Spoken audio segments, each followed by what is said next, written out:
Okay, hello everybody. Hopefully everyone is doing well. Welcome to I Have Thoughts On. Today's episode is I Have Thoughts on Fandom. So, in a moment, we're going to introduce our guests for today. Very excited to have this group to talk this through. And please note, feel free. Oh, thank you for the dancing dinos in the chat. Feel free to join the conversation, ask questions in the chat. I'll be keeping an eye on it while we talk about this.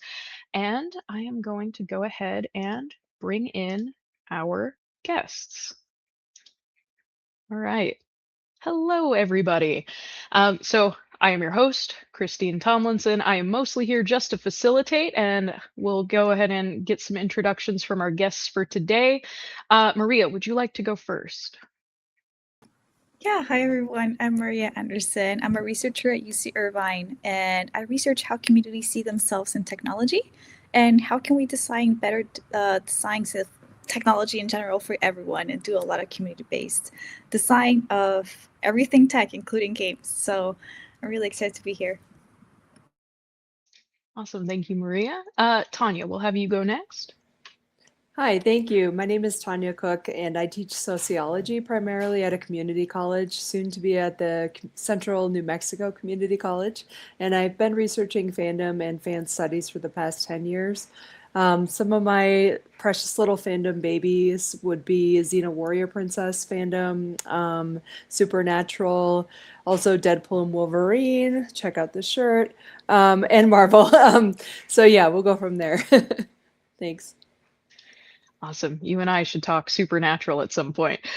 Jeff, go ahead and introduce yourself. Hi, I'm Jeff Holmes. I'm an instructor in the Film and Media Studies program at Arizona State University, and primarily working on video games and other digital media and digital cultures. I have also been academically interested in fandoms and part of fandoms for a long time. We were talking before the stream started about the old console wars, the Sega versus Nintendo wars, and all kinds of stuff like that, which we may get into here. But fandoms are always really fun, so I'm excited. We were talking beforehand on different fandoms, so I'm looking forward to hearing what we all are part of and know about them. Awesome. Thank you, everyone. So, the way this is going to work, casual conversation, hop in whenever you have an idea, and I'm going to start us pretty general.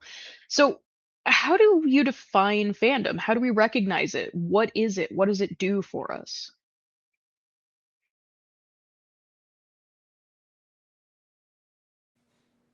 Nobody wants to go first. I'm from the Midwest and we fill space, so I will. So yeah, this is a great question, and I think we know if we are a part of it. I think what I like to always think about is one of my interviewees for a book project I wrote a while back described it as a lowercase fan, like a lowercase f fan and a capital F fan is fandom. So I think that distinction, it sounds really simple, but I feel like that's really helpful to think about.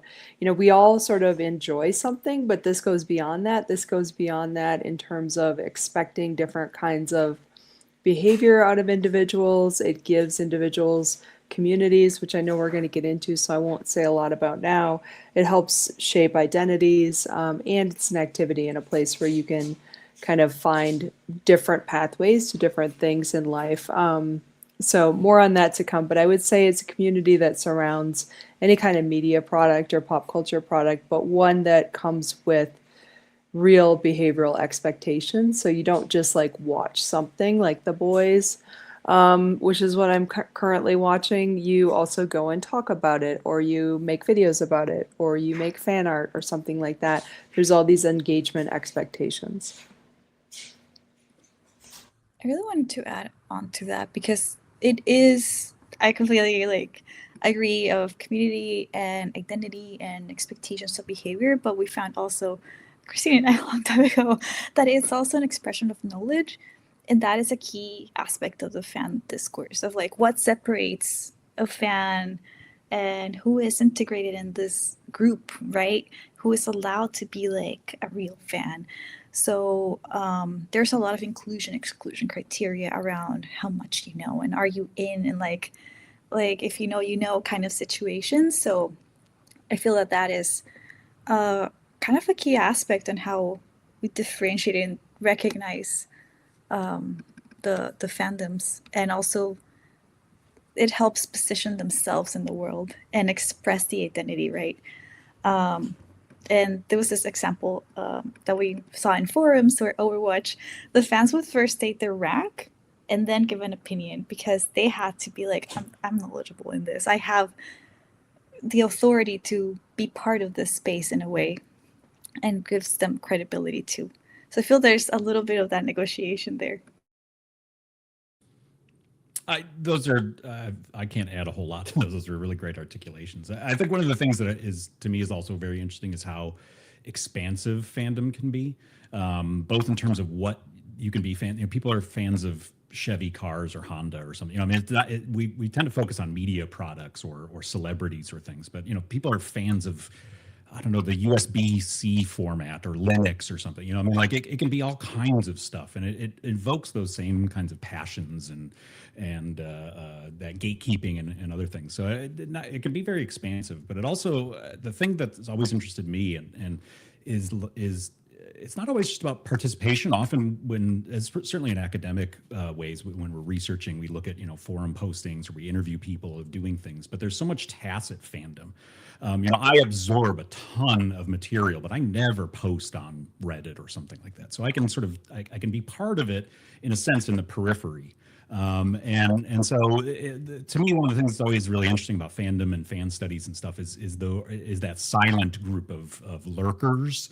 We don't have a really good way of capturing them, but I think they are so important, and they'll often participate in little micro ways, with their spouse or their siblings or their peer groups or something. Maybe not on a big Reddit post or Twitter thread or something like that. So thinking about the levels of participation and engagement too, I think is also really interesting. And Tanya, you mentioned that too, that it can be the little F fan, hey, I like watching golf or something, or I'm really into this sort of thing. I'm a sports fan, and for my teams I just get like rabid for them in ways that I never do about other things. I get worked up, my blood pressure raises and stuff. So it's not good for me.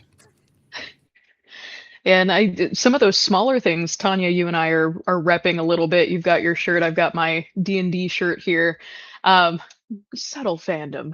But so to kind of dive into this, oh, nice, awesome. To dive into this a little bit more, I think we all have a professional interest in fandom. But I'm assuming that we're all drawing from personal interest in fandom. So, how does that look for you? We've covered a tiny portion of some of the fandom experiences that we have, but how else do you feel like fandom fits into your life? Like, what interested you to start studying it or to understand it more deeply? I guess I'll start to just pass the potato around. Jeff, you start the next one. For me, it was really the introduction of one of the first games that I played more deeply, because I grew up without video games, ironically. And then it like went 180 in the other side. I played Last of Us. That was my first actual game that I really deeply played. And then Overwatch. So there was a contrast in how people were talking about that. And then Overwatch League started. And my whole lab when I was a grad student was about esports. So it really was very much connected of like, oh, there are other people talking about this. How are they even talking about this?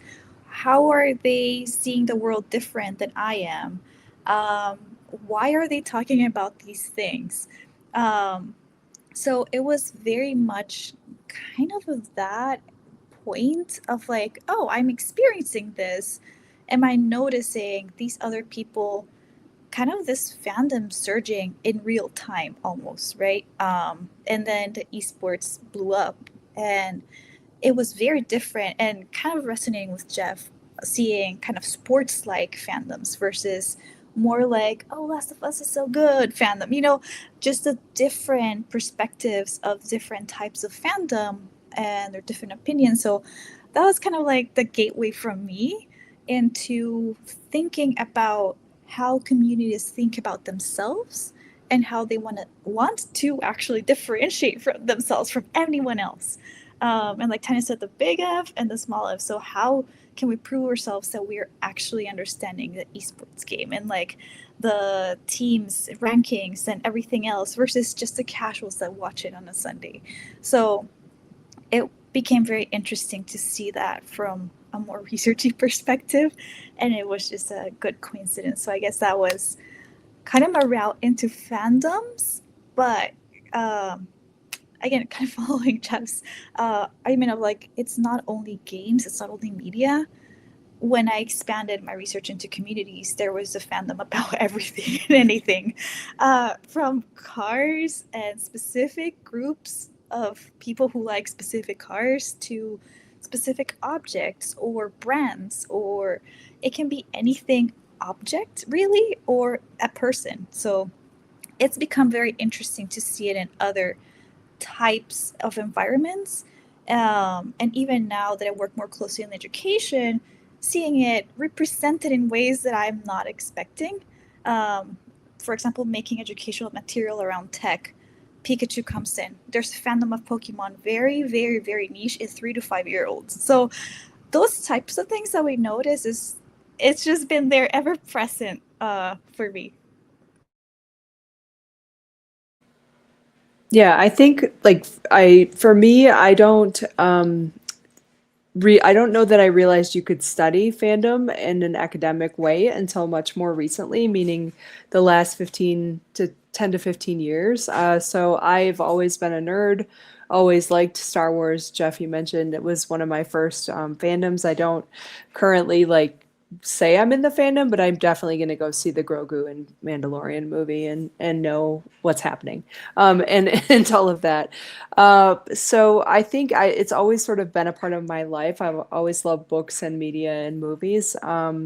I didn't really realize one could be an Aka fan until it was happening to me, I think, to use that term, and looking at media and fandom from that critical sociological perspective. What was really interesting to me in joining specifically like the supernatural fandom as an adult was seeing the charitable aspect. So I specifically look at social movement type activism that comes out of fandoms and fan communities that goes beyond Save Our Show campaigns, which you see lots of, or Save Our Media of whatever kind, in various fandoms. And I think that's wonderful and I appreciate that. But at the time when I started looking at this, we were seeing folks take their love of fan communities and push it out into the world to do kind of pro-social type behavior or social good. So like the Harry Potter Alliance, I can talk to you about She Who Must Not Be Named all day long, but I'm just going to put that out here, put it over here in the parking lot. But it's their fan base was doing a lot of really interesting things. Similarly, like the Nerd Fighter community, John and Hank Green, like Vlog Brothers was new. The community that came up around them, they were doing a lot of really cool things. I'm sure you all have examples with like Twitch streaming and looking at fundraising and video game streaming. I am less familiar with that, but I know that it exists. So for me, like when you take that, it makes a lot of sense sociologically. I think, Christina, you would probably identify with this, that a community is going to eventually generate those sorts of norms and behavioral expectations that embody like the expectation that you're going to put your values out into the world, and you're going to do that by just like your hero Captain America registering people to vote or something like that, right? So you're going to see things like that. It makes a lot of sense, and so I was sort of experiencing that at the time I was also studying that. I think that comes with a dark side, of course, and we're seeing the the flip side of that very much in how social media is being used for negative effect in various arenas. I'll just kind of leave it there. But I think for me, these things always went together. This interest, both personal and professional. And I don't know that I can really enjoy media in the same way anymore. I can kind of turn my brain off, but I'm always thinking about it. So like Project Hail Mary, I went home and went, that didn't make sense, and like there's this plot hole and there's this, I enjoyed it, but there's no, space pirates and shoot 'em ups and things like that. So it's just kind of, you're going, Huh. So I think that hyperfixation aspect that we get in fandom is maybe a little bit of neurodivergence too, tends to line up for folks, and watching that and watching folks find a place that they can find validity and power was really interesting to me. And I think that goes along with what you were saying about wanting to show your knowledge base, wanting to show off that, I have credibility here in this community where this person in my life might not take me seriously, but the fandom does because I can say this. And I don't think that's negative. I just think it's really interesting that that's where people can find empowerment. And I find that interesting personally. Yeah. Yeah, one thing, Tanya, you mentioned this, and I think that's really interesting. As I was thinking about, how I would answer this, and listening to you, and how often we kind of tend to sense the problematic nature of fandoms a lot. I don't know if it's the academic, mind. We have this, this perspective that's always looking for things, but a lot of my own personal experiences with fandoms again often revolved around some problems with them. I mentioned, like in my neighborhood growing up, it was like one side of the street was Nintendo kids and the other side of the street were Sega kids, and it determined who you hung out with at lunch and who you played with and what you did. And it was this, like this demarcation on one side of the neighborhood and the other because of what we were fans of, and and fans of brands, which is really kind of weird and stuff. And I noticed that at the time, when I was a 8 or 10-year-old or whatever, but I didn't have much of a language for it, and it struck me again. I was a fan of Star Wars as well, which is also a somewhat problematic fandom, which we can talk about. But right around the time, I grew up with them. I was born in the 70s. I grew up, in the 80s, and watching Star Wars. It was my childhood and all that sort of stuff. And then when the prequels came out, I was a little older. And lots of vitriol around them. It's not real Star Wars and blah blah blah.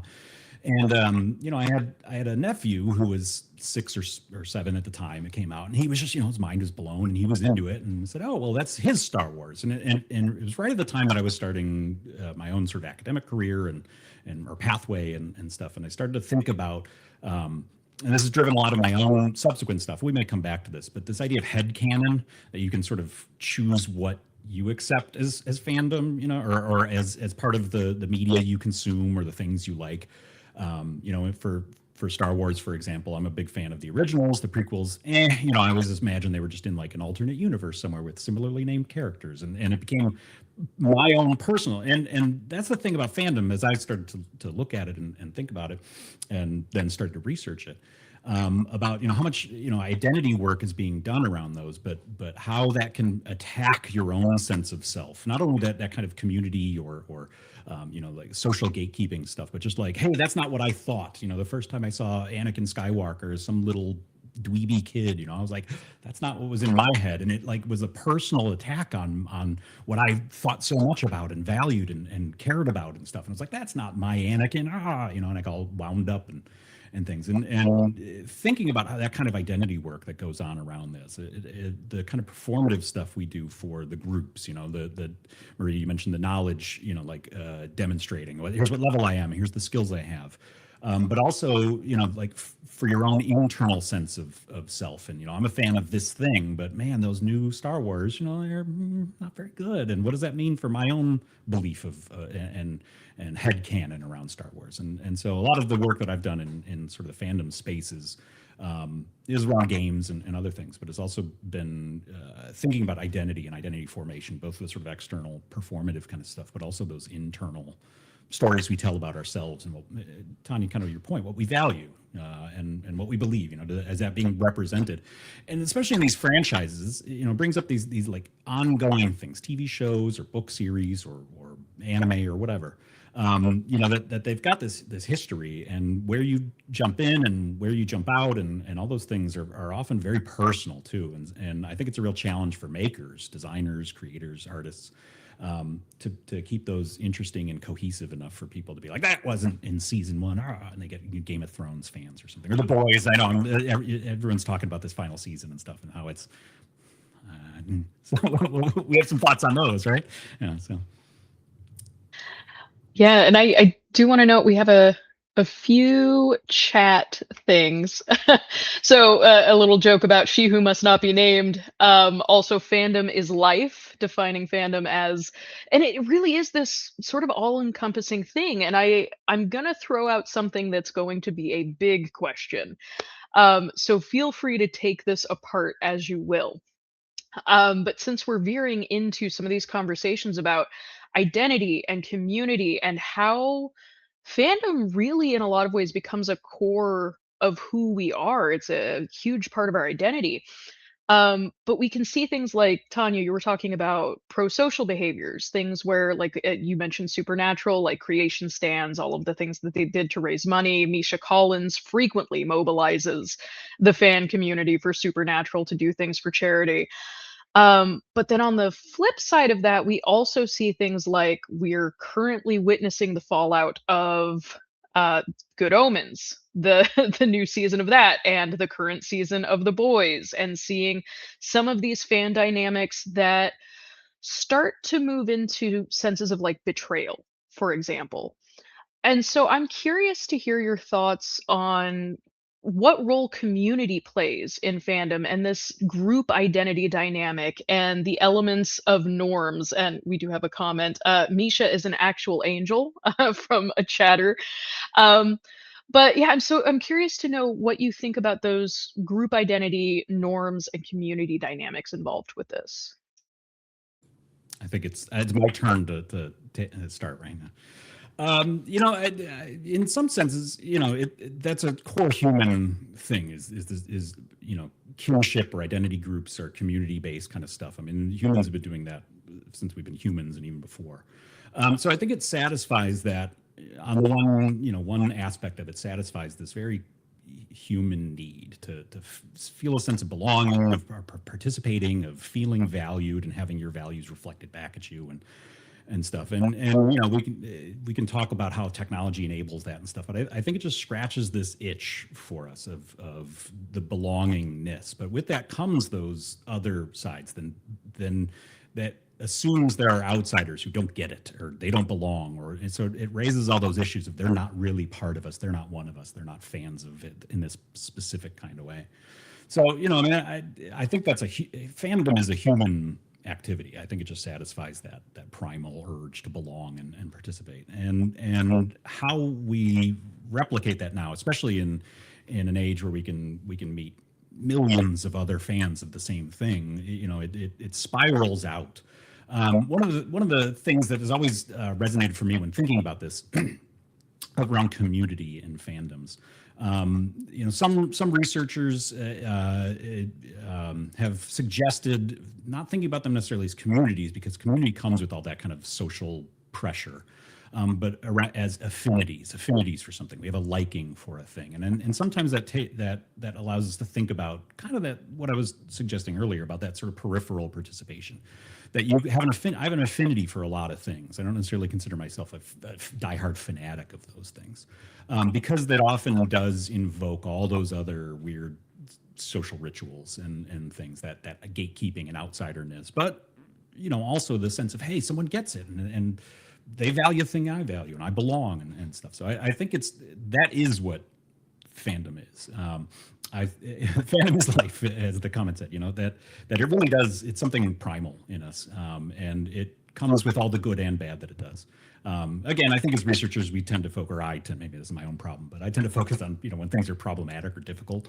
But there is tons of good that comes from those things, like you said, charitable events and outreach and making people feel valued and seen.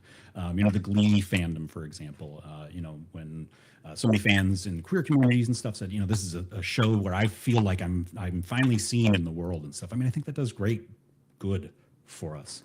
And that's the kind of belonging that I think fandom can achieve or promote.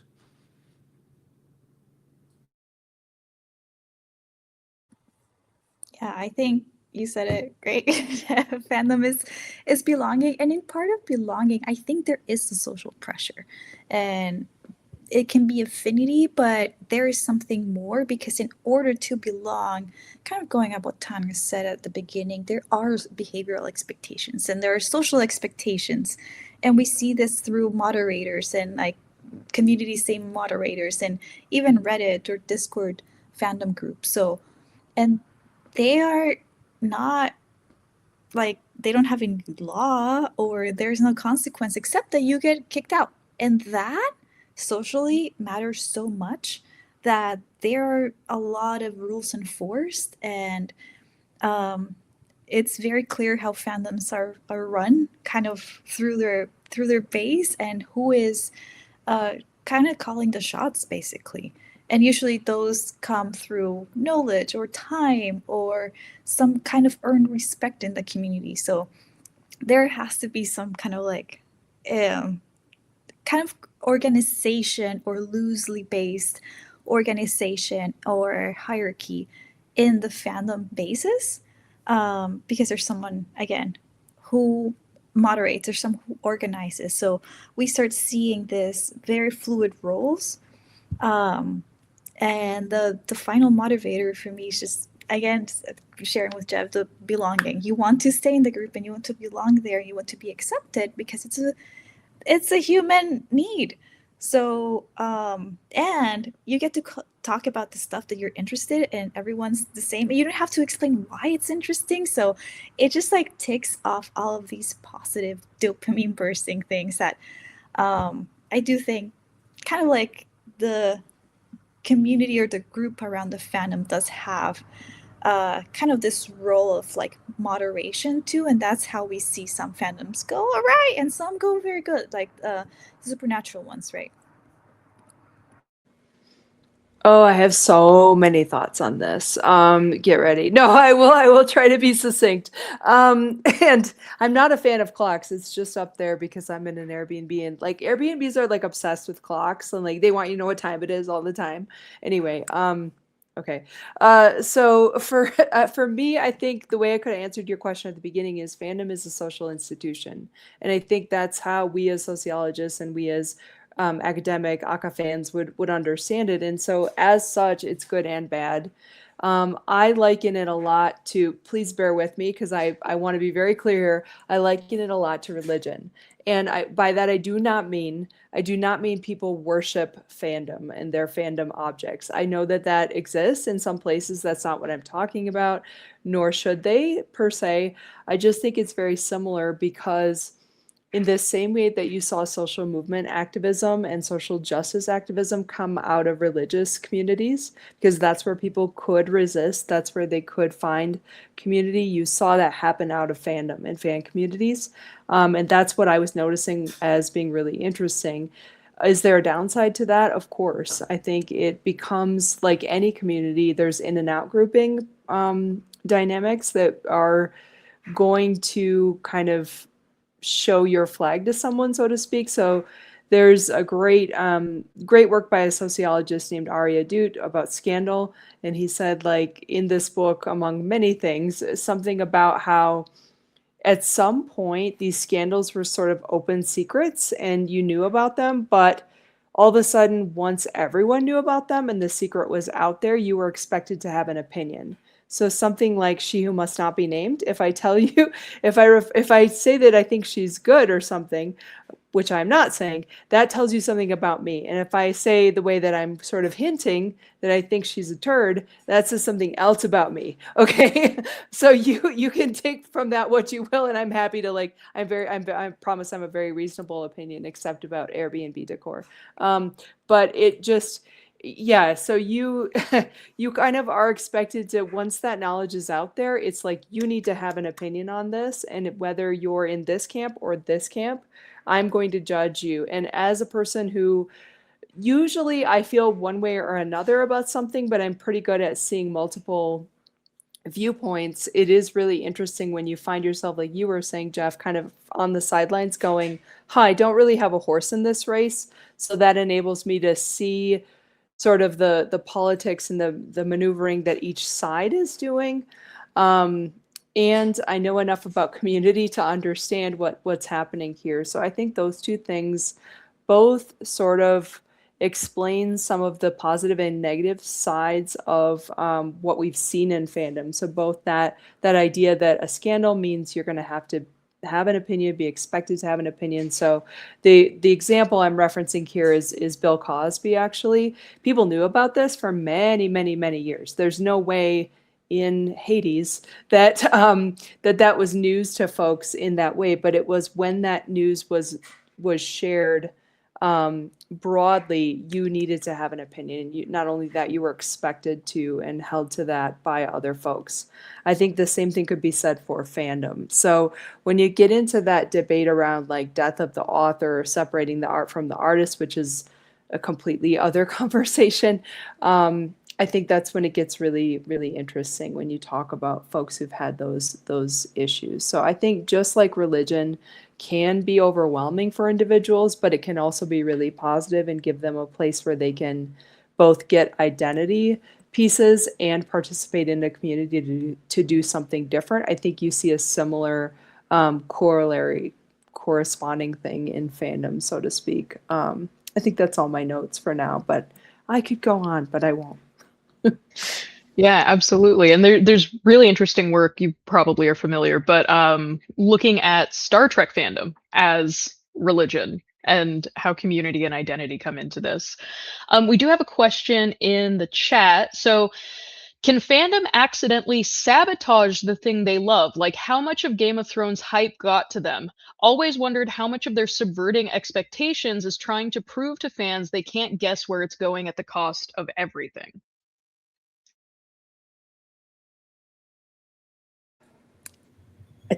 You go, Jeff, because I got to think about it. Now we all have thoughts, right? We have thoughts. So, yeah, no, I think that's a really great point. That there is a lot of power in the community of fandom themselves, especially again, I think on those ongoing. I mentioned this earlier, but this series or things that are ongoing, seasons of things or whatever. Again, I'm not necessarily a fan, and I don't know why it's in my head now, but I've been thinking about Glee ever since we were talking about fandom. Because there is a really interesting sort of relationship between the fans of the show and the writers of the show, and as it was progressing and being produced and stuff, that they would actively seek out input. The relationships, a lot of the shipping that was going on on Tumblr and in fan communities would make its way onto the screen, and writers often got sort of accused, and towards the end it got accused of just being too fan servicey, that they were leaning too far into fans demanding things of the creators of the show that they may not have ever intended. And again, I have no horse in this race because I've never actually watched it, but I watched a lot of the discourse around it because I find that really interesting. But there is a lot of power that they have, and to change, when there's these living franchises or things that constantly go on, Star Wars being another one, Star Trek being another one, and the Game of Thrones one is a really interesting thing because it was such a commercial juggernaut and a cultural touchstone, and people who were talking about it. Lost was like this too. When Lost was on, it was like one of the last like water coolery kind of shows before streaming kind of separated us all a little bit. And so there's this real power from the fans themselves to shape not only the media itself, the stories that they were being told and stuff, but about our like the question asked, our expectations about those things. And then again, I'm now jumbling all these fandoms together, but Star Wars is another one where when the most recent subsequent, suddenly the words are failing me, but the three most recent movies, the sequel trilogy came out, people were really hyped up, and then when it didn't reach that hype, everyone turned on it, and now it's it's the worst series ever, and it's a terrible franchise, and no one's a Star Wars fan anymore. And so that idea of expectations, I think, of what they want out of those things can really, I think that self-sabotage is a great way of doing that. Sabotage is not only the production of those things, but also about the feeling and the stakes involved. Tanya, to your point, when the controversy around those. Some people love those new Star Wars movies. Some people hate them, and if you claim one side of that, now suddenly it's a violent clash, at least on the screens that we have. Usually not in real life, but I don't know. I think that's a really great question. I don't know that I can answer it. Sorry, viewer. I wish I could just like cut and dried answer. It's like students when they ask you something and you're like, what do you think? You know, like, let me turn that back around. By the way, a little teacher trick that means we don't know necessarily, or we want to see what you think, because there's certainly something behind that. So I think Game of Thrones is really interesting to me, because some of the comments got into that idea of um, transformative or transformational fandom versus affirmational fandom, which I'm sure is something you're all familiar with. But that idea of canon versus fanon, and how increasingly in the media, I think this I'm ripping off Henry Jenkins and other people, so this isn't me being super smart. This is me telling you what I remember reading, and being smart, hopefully. But it's yeah, that idea that, can I just regurgitate facts about this particular thing? Awesome. But do I want to write fan fiction? Do I want to create a cosplay around this? Do I want to interpret this in my own way? And increasingly, media products in this ever bifurcating niche market rely on that engagement. So whether that's posting on Tumblr, as you mentioned, Jeff, or writing fanfic or engagement in that way, I think we're seeing it happen right now. In heated rivalries or rivalry. The gay hockey player show from Canada, that one, right? We're seeing that fandom play out there, and I think that's really interesting to kind of watch the engagement aspect of that. So I do think that they, to some extent, are a victim of their feedback, but I also think they had to make choices in Game of Thrones where they were off book, literally, because they didn't have the material. And I understand that they didn't want to read too far into fan service areas, but I also think that they made some choices with that last season that were BANANAS, to quote Gwen Stefani. Just like just like what? Why are we doing that? And I think even the actors themselves were a little perplexed at that, if you go back and look at it. So really interesting as a discussion, but it certainly gets into that, where is that balance? And I think it lies somewhere in this is a powerful weapon or a tool asking fans to engage with content in the same way that marketing of any kind, guerrilla marketing or like grassroots marketing, can go awry for you. You're taking a risk. You're taking a risk with these products as well. And just the water cooler talk I love, because I'm not a sports person. And when Game of Thrones final season was out, I felt like, oh, this is what it's like to be like a football person. Because like every day, everybody was like standing around and talking and wanting to know things. I was like, oh my gosh, I'm so cool and popular, and I don't know what this is like. It's like I watch the Broncos and stuff, which I think is a sports ball team. Okay. Yeah, sorry about that. My internet just crashed, of course, right now, right? So with the things I've heard, and also the last comment I see, I want to kind of bring those together because Christine and I actually had some research on this, but on the business side, right? How these fandoms influence or perceive the companies who are behind video games, especially, and Overwatch was one of them. Same with kind of a couple more that were late with releases, didn't do releases in time, that were or had pre-releases. And that was interesting because we found that they had a lot of power to shape the emotional landscape previous to the release. And no matter how good your marketing was, it could be powerful. But the fans' reactions was really what kind of set the expectation, right? And there was this debate of like, is pre-order good to support the company, or is it not good because you're kind of rewarding companies for bad behavior of like delaying a release or not producing quality? So there was this kind of negotiation about like, how should we support this? And it's kind of like a group mentality that develops. So that yeah, so I think it's more about like fans do shape the hype in a way, but they also ground the rest of the audience. And again, since they seem knowledgeable, people look for them and they're like, oh, this group of people who are knowledgeable in this are saying, don't buy the pre-release, don't go pre-order. Exactly, why are we supporting this company? The content has been busted. They made some changes that we didn't like. So it becomes very influential. And when a group of people like that critique something and shape future audiences, kind of what both of you were talking about, there's a gray line in where is the support towards, like, from the company towards the fandom, and when is it almost like as a service, right? In the terms of, like, are they listening to the fans so much or not?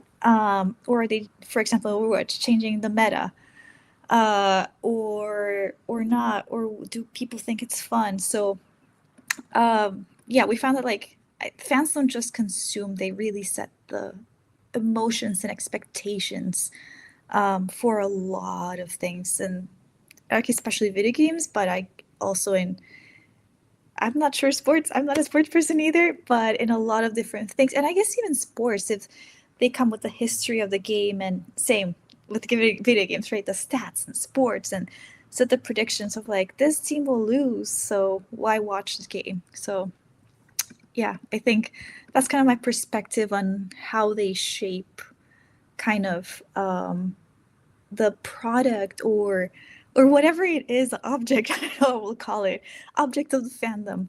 And it definitely can turn a little bit all right in the sense of, like, we love this, but we also are critiquing it at the same time. And I think it is, again, a lot of belonging and a lot of, like, displaying knowledge and the right to have an opinion, and that you have to have an opinion, like Tanya was saying.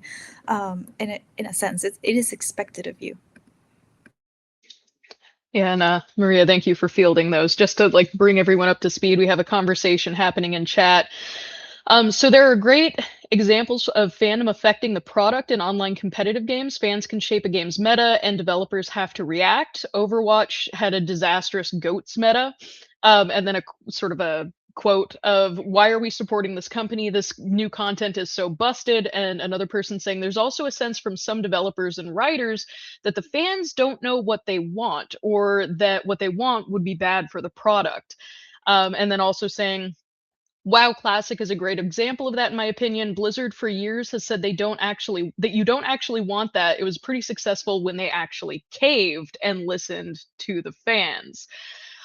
So I want to explore a little bit more of this after this answer, but I do want to know what you think about how much power fans actually have in fandom to influence their objects of interest. And I mean, we can go into different pathways like fan fiction and fan art reimaginings of content, but also just maybe influence or even pressure on creators. I'm gonna go first. Yay, I think. We'll see. I think it's my turn. Yeah, I think they actually have a lot of power, especially you all are game scholars, which is amazing. And that's not, I've read a tiny bit about that, but you talked about platform wars, and I thought that was so interesting because I'm old enough that I remember back in the day that a selling point of a device was, we have this game, we have GoldenEye 007 or whatever, which was a big one, or we have this. And I think similarly, you're seeing that now in streaming wars, obviously, in TV shows and movies, etc. Like, I have every streaming service just about, and I just, every time I cancel one, then they have a show I want to watch. But it's, I think they have a lot of power, and the problem is that we don't have. It's good. It's a good and a bad time to be a fan, because you can find what you want, but there's so much content that when there is a glut of content like this, it's not all going to be good. It's just and I heard this years ago at a PCA, Popular Culture Association conference, which was, you could think, and I'm sure they got this from someone, so I don't know where this idea comes from, forgive me, but the idea of, like, transformative fandom is fans breaking a path where they want to see this go. And I think you could say the same thing that the commenters were talking about in gaming, is that they wanted the story to go this place, and the story was not going there. You run the risk in that of catering to your audience too much.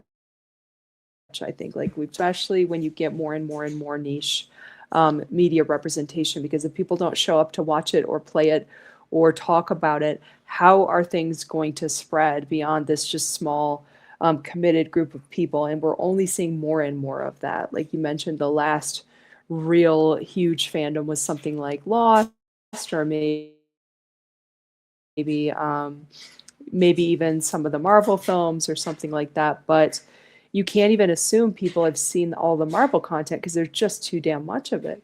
It's just, even fans who want to follow it, it's like drinking from a fire hydrant. It's just too much. So it is interesting to kind of consider the volume, like content versus, quality versus quantity, kind of an issue. But I do think they have more power than ever. That said, they're still not getting what they want. And evidence would be things like, I'm writing for Zeitgeist, shameless plug, about Our Flag Means Death, which was a great show on HBO that was critically acclaimed and fan beloved. And they did not get their third season despite a very organized fan campaign that was very well done, for reasons that had to do with money, right? And there's still different instances like that are really frustrating. So there's the fact that that campaign became very visible on the one hand, and also the fact that it didn't happen is interesting to me. Don't have a great answer, but I completely agree with Tanya. I think fans have a lot of power from video game perspective, and I think all media, it's a business, and fans are a big core of that base of watchers. Yes, there's a lot of people that are kind of in the sidelines, but fans are very vocal, and people listen to them, and they're kind of the representatives facing the majority of people. So I do think they're very influential, and you want to really cater to some of their asks, maybe, or preferences, to keep them hooked, but not give full control. But it is a balance, because I do think, again, it is a business after all, and you do have to kind of listen to your clients, but it's a very it is a very gray area for me. And again, there's so much going on with different facets of fandoms too. And I think Jeff and Tanya have touched on this also.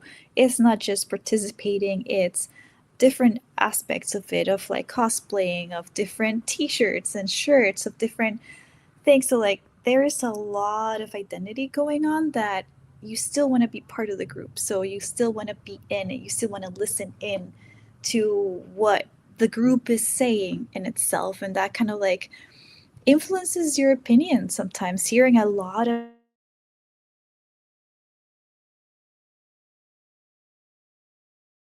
I think Maria's internet may have gone out again, unfortunately. I'll fill in a little air if you're okay with that.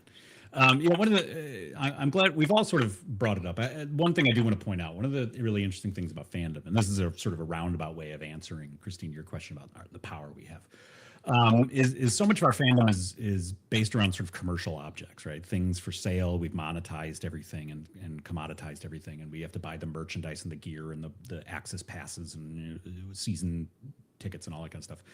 I'll answer this one through the lens of video games, and I think the question actually addressed WoW. As a recovering WoW player who constantly wants to go back, it's been like more than 10 years, but I'm going back.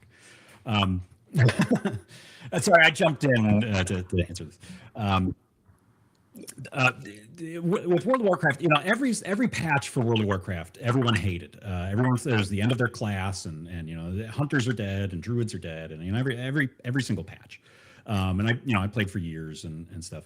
And games in particular, even more, we've talked about a lot of movies and TV shows. Games are their own unique sort of creature, but one of the things, especially with the rise and popularity of live service games, whether it's subscription-based stuff like MMOs, World of Warcraft and stuff, or Destiny, or League of Legends, or Fortnite, or anything that has these long tail monetization strategies where they have to consistently bring in money from players.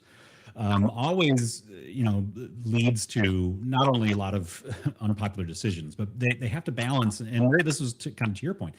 How much do they balance that towards, the whales or the really high end? World of Warcraft devs balance for end game content that only 1% of the population sees, but they have to balance all of their gear stats and mechanics and all this stuff for this really small but very vocal, powerful group of people.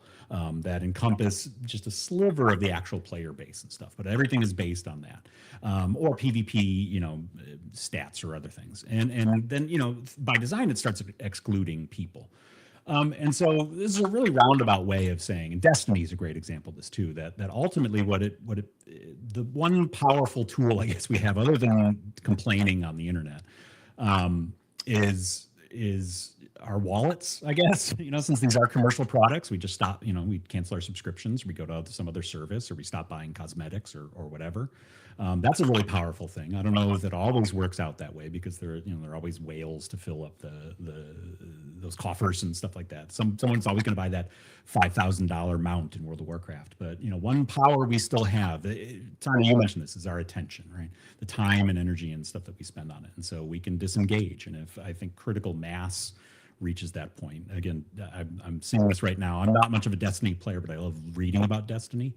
And it seems like everyone has finally said enough. And it's again, I don't hope there's no Destiny fans or devs out there who are listening to this, but it's reached this breaking point where everyone's sort of like, I'm done. I don't know what they're doing. They don't know what they're doing. This is no longer the thing that I'm interested in. And their attention now goes elsewhere. They go to some other service, Arc Raiders or something. I don't know. But as a very, very side note, I just have to say this because it now jumped in my head. Tanya, thank you for bringing up Our Flag Means Death. I'm so glad that other human beings know that show. It's such a wonderful show. Everyone should watch it. It's very good. But yeah, no, our attention is our power, I guess, and so we can do it financially, but we can just do it by going to other fandoms, I guess, and participating there, and that ultimately kind of can sway things. There are things that designers can do to retain us, certainly, or keep our attention. But for video games, especially in these live service games, that's a real challenge to keep people feeling like the things they care about are still in that game 5 years later, 10 years later, whatever. Yes, and just to complete the idea, I absolutely love that you're talking about this, Jeff, because that was like my next point, and then my internet just crashed. Absolutely, yes. Number one, again, business, it's money, and you need a core kind of like group. And there was this thing about WoW I was also going to mention that was interesting because like another comment said in the past in the chat, like, oh yeah, like players don't know what they're doing. We need to just move on to WoW retail. It's a new thing. But then listening a little bit more, they relaunched Classic, and it doubled the subscriptions of World of Warcraft. But it's very interesting because now that you gave players kind of what they were looking for, they were still obviously modifying the game and everything and updating it. But they found out that retail, the old players that now were engaging WoW Classic still bought the retail expansion. So you're actually selling more to these core fans, and they saw retail as seasonal. So it was like a fun little thing to play meanwhile. But then they went to the real game, right? It's this, again, just pointing out to this balance of like, if you kind of hit that sweet spot, fans have a lot of influence directly and indirectly, and you can just survive more and have more. And indirectly, for example, now in WoW Retail and in a new expansion, since all the WoW Classic players are going to be playing for a couple of months, or well, probably a week until they max out, if you're a new player or you just play WoW Retail like me, you have a really good time because the servers are full. There's people around. You have people to do quests with. So it enriches everyone else's experience. So again, it's just a really complicated dynamic of power. Just wanted to throw that last comment out. I'm really curious if we're going to get to the cycle in WoW where we're going to have like WoW Classic, because like they're doing like they're on Burning Crusade again, right? And then it's going to be Lich King, I think. I haven't followed it. I have to actively not subscribe to WoW. It's been like almost 10 years, and I like daily. I'm like, I wish I could still play some WoW, but like eventually they're going to have to cycle back, aren't they? See, maybe that's a really good business practice. I don't know, clever. Yeah, or provide such a stable community that they can sustain what the players are really looking for, because the WoW Classic players are more into sustained guild activities, like we're saying, like the community. And just how can you keep that fresh? I think it's kind of the issue for them, or more challenges or different, I don't know, versions, or adding a little bit more to the content they already love, but keeping that core experience of raids, of extra elite mega blah level, and keeping the social aspect that they love, because it was part of the critiques. But yeah, I totally agree that that has a lot of development issues, and I'm not sure we're gonna go to keep that player base engaged, because there's just so many times that you can rate the same boss and have like novelty or that feeling that you're looking for. Specifically, WoW Classic, that nostalgia, right? So I know we only have a few minutes left. I want to acknowledge a couple of things that chatters were saying that reflect some of the things that you were just talking about. Like in games with gotcha mechanics, there are always fans who do the math and tell people exactly how much the new shiny thing is going to cost. When we're talking about the cost of fandom, whether it's games or anything else, like expressing fandom can be very costly. We also have a comment saying, you see the same thing in fighting games. Dev balance characters for the professional and tournament scene, but for everyone else, the game can suffer. And then we also have some WoW specific commentary here. They are going all the way up through sorry, Pandaria, and started again, and they're on Burning Crusade for the second time, I'm pretty sure. So there's a lot going on with WoW. But I want to kind of bring us back to this broader discussion of fandom and pop culture, and a couple of things that were touched on a little bit earlier in the conversation, where fandom is not quite what it used to be, right? Like when we think about the early stages and the early days of fandom, we see a lot of very similar dynamics now, things like parasocial relationships, for example. Um, but there were so fewer in comparison options to be a fan of something. Musically, television wise, on the radio, everyone was kind of consuming the same things. Now, with changes in technology, with the advent of social media and people who are content creators, we're seeing much more niche expressions of fandom. You can have an incredibly in-depth fandom for someone who like maybe 1,000 people know, right? And so I'm curious to know your thoughts on where do you think fandom is heading given all of these changes and given the fragmentation that we've seen with media and pop culture? I'm happy to jump in. Like, I have so many thoughts on this too. So in a way, I just want to point out, yes, social media, but I'm also seeing a trend. I work a lot with kids. Um, in youth from Gen Z, especially Gen Alpha, are actually starting to be very vocal against social media. And there is a rising trend among teenagers to not use social media, to be more mindful, to be offline. So while yes, social media has definitely changed the way we see fandoms and has been both very explosive and very niche at the same time, and a lot of exploration, part of the questions I'm seeing kind of like heading moving forwards is the little ones that I work with, how will they shape this in their own fandoms? Because it seems like it's going a little bit back to more in like this in person, and the value of more, um how do you see this, like less explosive, less social media, less trendy things. So I wonder what that means, and perhaps the resurgence of third spaces is relevant for fandoms that are not online, and they are going way more towards obviously like online third spaces such as like writing and blogging, but mostly I've seen a resurgence in teenagers of going in person to things. So that is kind of like just some open questions and thoughts from trends that I've seen by working with youth that were not expected for me. And especially, yeah, moving into the future with social media. I don't have an answer, but just wanted to make the observation. And another thing that I'm wondering is in the media itself and in the, I guess, social media sphere, on the other hand, kind of the authenticity, because a lot of the fandom is about belonging and identity and relating to. Um, Now we have a lot of AI generated content, and it's so easy to generate a lot of things about the fandom that you love, which is great. It's a form of expression, but then uh, similar to kind of knowledge, I wonder how fandoms will accept and perceive AI generated things.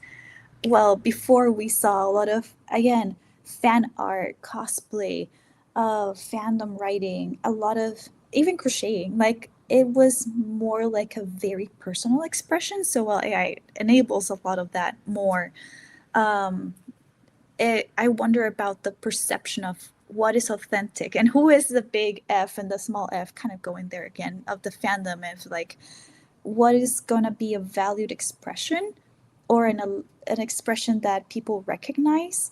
Um, and finally, kind of in a community sense, I also have open questions about more like echo chambers, right? And how a sense of fandom, community, and belonging can be redirected or shaped by these, because a lot of technology helps us broaden, but at the same time, it could become difficult to feel like a community of people who understand each other when you get into an extreme. So um, just throwing open questions out there.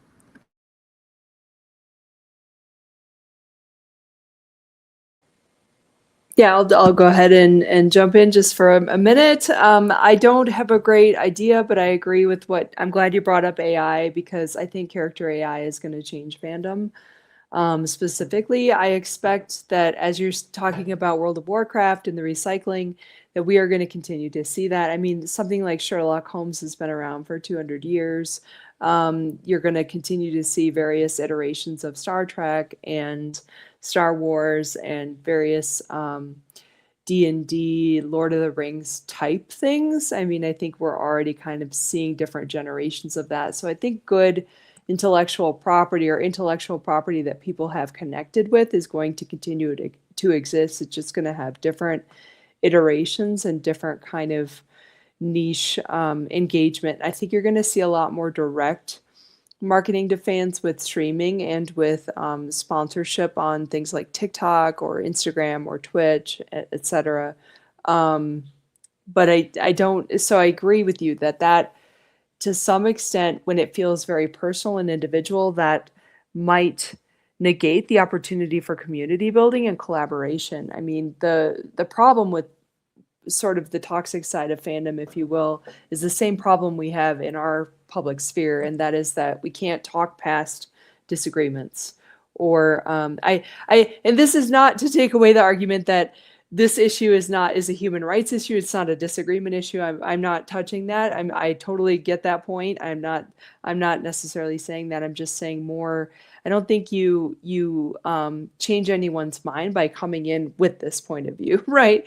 You need to be able to build those skills to talk to people who are different from you. And I just don't know, with the current increasingly targeted, very specific marketing, that we're gonna build that. But as a social institution, I think that happened in the past in fandom. Like, for example, I talk to people from all over the world in the Xena Warrior Princess fandom who have differing opinions. And it's really interesting. They're all from all over. That show was popular like worldwide. I'm watching that one because both that's a nostalgic fandom for me. We didn't talk about nostalgia. That's a whole other podcast for you. But that fandom was very much like just as the internet was starting. So a lot of the parasocial and the transformative fandom stuff they did first. And so they kind of set the stage. So it's interesting to see where they went and think about where fandoms are going now. But I agree that character AI, if you look at something like Disney, et cetera, or something you can enjoy with your kids, Pixar, that's going to be where we go in the future, I think. Yeah, I'm not sure I have a really a good answer. I mean, no one can predict the future too much, but I am curious where it's going to go. I think both Tanya and Maria, you both brought this up, and I think this is my own personal feeling on this is that oftentimes attitudes are somewhat of a pendulum, right? They swing kind of back and forth. And early internet stuff, you could find your people, and you could target yourself, and increasingly now it's being targeted to you algorithmically, and your feeds and all those things. And it's feeling very isolating. I think just very anecdotally, I don't have a ton of research or anything to back this up, but that people are feeling more and more isolated, and I get the sense, or I wonder if we're going to start looking for more of those big tent, ways of being part of something bigger. And I think that transcends just fandom. It connects to our political discourse and our national identities, and all kinds of things like that. Because we have leaned so far into this, it's being curated just for us. And here are my 12 fandoms, and that's all I get. This, Maria, you mentioned echo chamber kind of stuff. I wonder if that thing that you're seeing in those young people that you're working with are going to be pushing back against that, saying, well, we do need these bigger things that tell about who we are collectively as a species or as a nation or whatever. I don't know that it's going to go that way. I don't know that's sadly, I don't know there's money in that. I'm not sure. Micro targeting is maybe more effective. I don't know. I'll answer it this way. We mentioned this is a not, this is sort of not necessarily an academic podcast. So I'm going to tell you about a Reddit post I read today. I was on Reddit, and it was like, what were the good things hipsters did? And I was like, oh, I wonder, And so I was reading along, and someone made the comment, and I thought this was really great, and said, one of the things that millennials, and especially the hipster kind of stuff, is they revitalized downtown areas. Lots of small communities that were totally dead now had microbreweries and craft coffee cocktail places and fixie bike shops and stuff like that, and it was pushing back against the sort of the the suburbanization and corporatization of things, and so it was a response to those things. So I'm curious if we have a fandom response towards this micro targeting niche algorithmic feed kind of stuff that we're getting towards something bigger. I don't know. I'm curious to see what that might even look like. I don't know. I'm not sure I can even imagine what that looks like. Star Wars keeps coming back to being one of the big ones, or Marvel, but those are kind of petering out. I'm not sure what it would look like, but it'll be interesting to see what it is. Yeah, and we have a comment that's sort of getting back to some of the things we talked about earlier, and I know that we're out of time, so I will be wrapping up. But an IP can look very strong, and then its owner does something stupid and burns out or turns off the fandom, which we do see quite frequently, and there is fandom turmoil currently that we touched on a little bit. But I want to thank my guests so much for joining me. An hour is not nearly enough time to talk about fandom because there is so much going on with fandom. It is a huge part of often who we are and how we express ourselves and how we understand ourselves and relate to one another. But yes, thank you so much for joining me. Thank you, audience, for joining us and listening to our conversation and having a little bit of a conversation with us as well. So hopefully I will see you next time, and I will play us off.